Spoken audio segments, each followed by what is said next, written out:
Push nong mau nai I should play Hagis imbasyo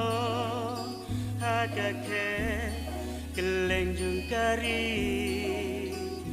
Usmbai gospel labe Kita gibaba lakatinra Kien banyala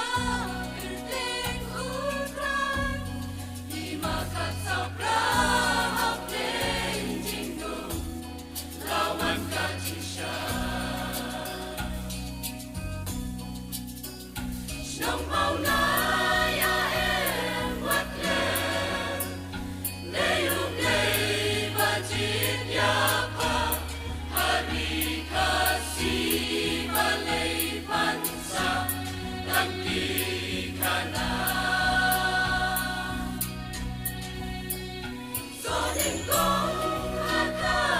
sabra Naing sim kimi ngapa Usnong mau nai udai udai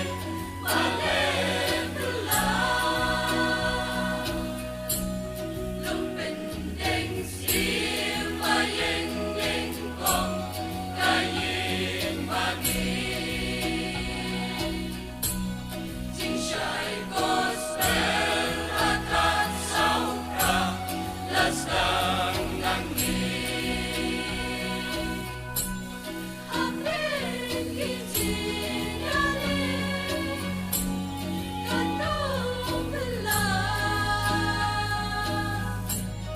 Usnong mau nai tutim uplay Uhin yapa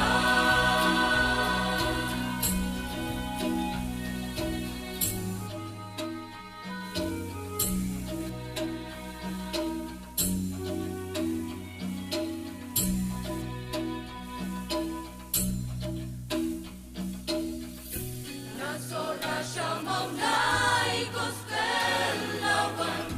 Agar lubang belah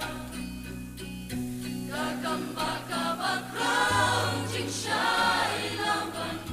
Hablim langit badum senya Push nong mau nai I should play Ya mau bakra Yang bante Dak bangsa kenal Ya jikam telah ubleh Kisor jong ublay hakat sabra Nakas nyong mau nai isang sawa